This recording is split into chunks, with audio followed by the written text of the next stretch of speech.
Hola, sean todos bienvenidos a esta cápsula número 11, esta cápsula sobre las propiedades mecánicas del suelo. Miren, nada más déjame voy a poner aquí el puntero. Ok.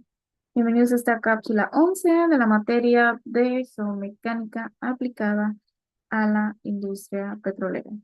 Eh, Recordando un poco lo que estábamos platicando previamente, hablábamos sobre las propiedades físico-químicas del suelo, como el color, permeabilidad, porosidad, densidad, continuo de humedad, textura, los agregados, propiedades hidráulicas del suelo, con parte de las propiedades mecánicas.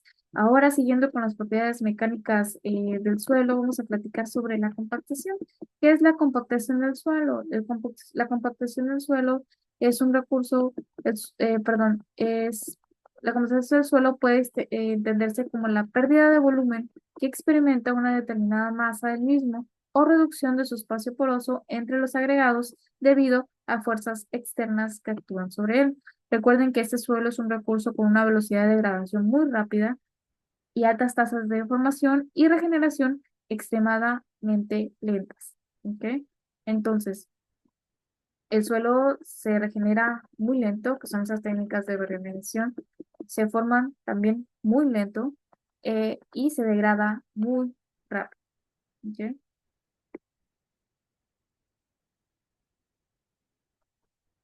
Y bueno, aquí estamos viendo, por ejemplo, diferentes ejemplos aquí de compactación. Bueno, de suelo, mejor.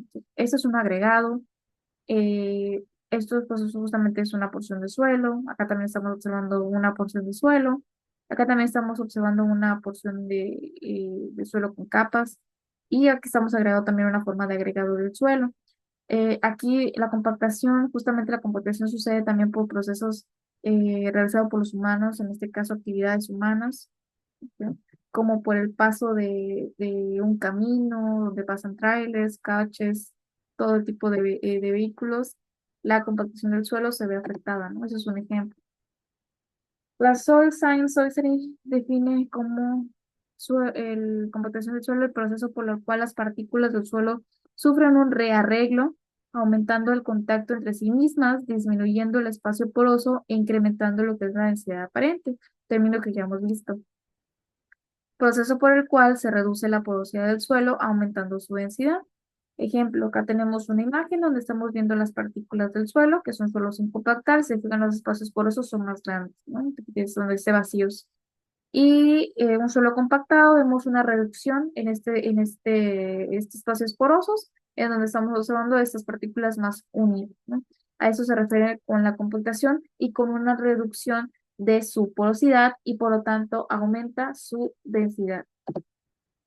Cuando hablamos de resistencia, estamos hablando de la dependencia de la cantidad de agua que contiene ya, eh, que el agua contenida en el suelo lubrica a los granos y que les permite deslizarse los unos sobre los otros más fácilmente. Solo una cierta cantidad de humedad permite la compactación del suelo y para eso se realizan análisis como el ensayo de Proctor, que ahorita lo vamos a mencionar. Aquí estamos viendo una imagen donde estamos viendo entre más compacto y denso está el suelo, será más resistente. ¿Ok? En este caso estamos viendo las tres fases del suelo que ya hemos platicado, el aire, agua y suelo, que son estas partículas sólidas. Y si mientras más compacto esté, se reduce justamente los espacios porosos y se hace más compacto y más denso. ¿Ok? Compactación es igual a la densidad del suelo seco. Los tipos de análisis para conocer, por ejemplo, la resistencia del suelo más comunes es un ensayo de Proctor. Este se realiza mediante un ensayo, perdón, sí, una prueba estándar o normal, que también puede ser modificada, en donde consiste el número de capas y golpes por capa, un peso del pistón, un martillo y una altura del pistón, ¿no? Es una evaluación, es un ensayo que se realiza para conocer la compactación. Eso se realiza en un laboratorio de mecánica de suelos bajo las normas oficiales. Para la obtención de una eficiente compactación es necesario que existan partículas de todos los tamaños en material para compactar. Por ejemplo, aquí tenemos la gradación de un material. En este tenemos un material pobremente graduado y un material que está bien graduado. ¿Ok? Eh, ¿De qué corresponde los tamaños de las partículas? Corresponde a la granulometría del material. En este caso tenemos una escala granulométrica en donde las partículas más pequeñas son de tamaño de arcilla, que son menores a 0,002 milímetros. Después le siguen los limos con 0,002 a 0,6 milímetros. Las arenas de 0,06 a 2 milímetros. Las gravas que van de tamaños más grandes de 2 a 6 centímetros. 2 milímetros a 6 centímetros y los cantos rodados que son de 6 a 25 centímetros, mientras que los bloques ya son mayores a 25 centímetros. O sea, hagan un poquito sobre la estimación de tamaños. Los finos o las arcillas son partículas muy, muy pequeñas, los limos también son partículas pequeñas, las arenas también. Las gravas, cantos rodados y veces ya son considerados como granos gruesos. ¿Ok?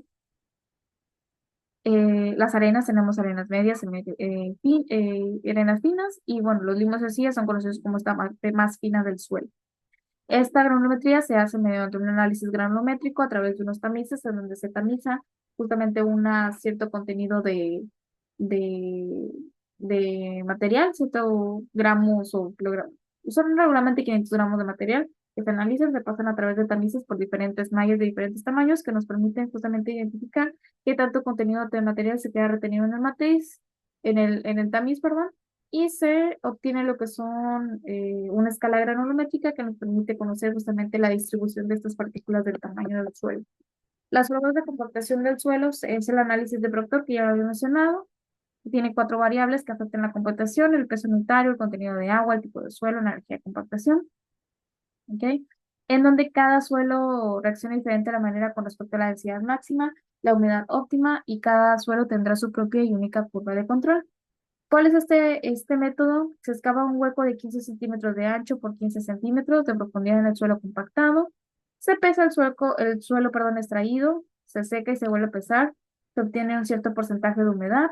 Un cono con granos de arena uniforme se coloca sobre el agujero y se llena con arena. Se divide el peso extraído seco por el volumen de arena que se requiere para llenar lo que es este hueco y se obtiene la densidad del suelo compactado, en kilogramos sobre metro cúbico. Y la densidad obtenida se compara con una densidad máxima Proctor, obteniendo la densidad Proctor relativa. Regularmente se hace este tipo de diagramas, que es el contenido de humedad con respecto a la densidad de material seco, y se genera una curva de saturación.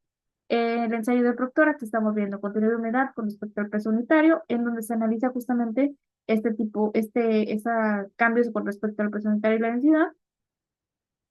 Y pues bueno, aquí tenemos una imagen, ¿no? Partículas sólidas, aumento de la cantidad de agua por los espacios vacíos, aumenta la densidad y disminuye la densidad con respecto al contenido de agua. Aquí están los materiales que se utilizan para realizar este ensayo de Proctor.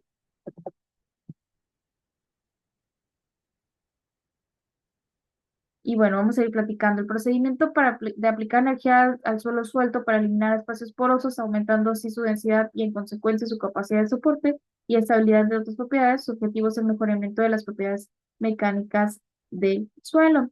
Eh, la consecuencia del suelo debido a una mala compactación son asentamientos, eh, que son movimientos verticales del suelo inferiores debido al peso del relleno; subsidencia, que son movimientos verticales dentro de un relleno debido a su propio peso, y donde aumenta el potencial de expansión por las heladas.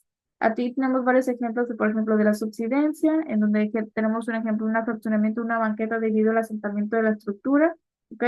La presencia de espacios entre la estructura, espacios vacíos, genera justamente esta compactación y genera este desnivel.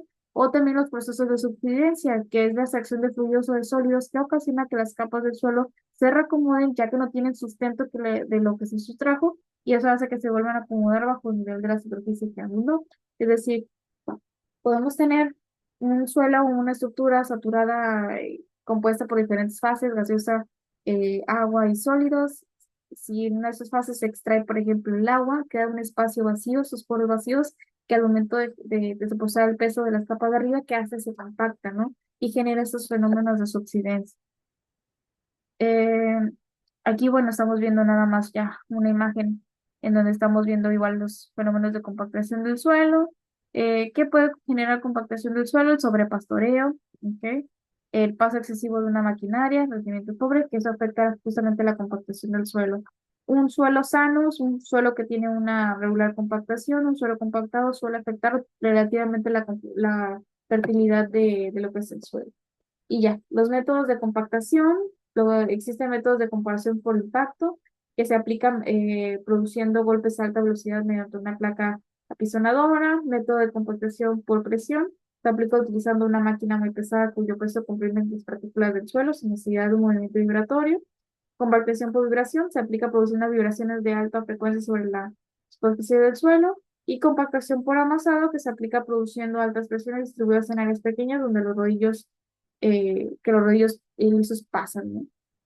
En este caso, la compactación para la construcción es necesaria para darle esa firmeza, esa consistencia a lo que es el suelo, para poder generar lo que son las estructuras. Sin embargo, con cuestiones de fertilidad y uso de suelo, la compactación puede perjudicar un poco lo que es la fertilidad y la generación de estas prácticas como la agricultura, ¿no? Y bueno, aquí vimos varios ejemplos. Espero que les haya gustado esta sesión. Nos vemos en la siguiente cápsula.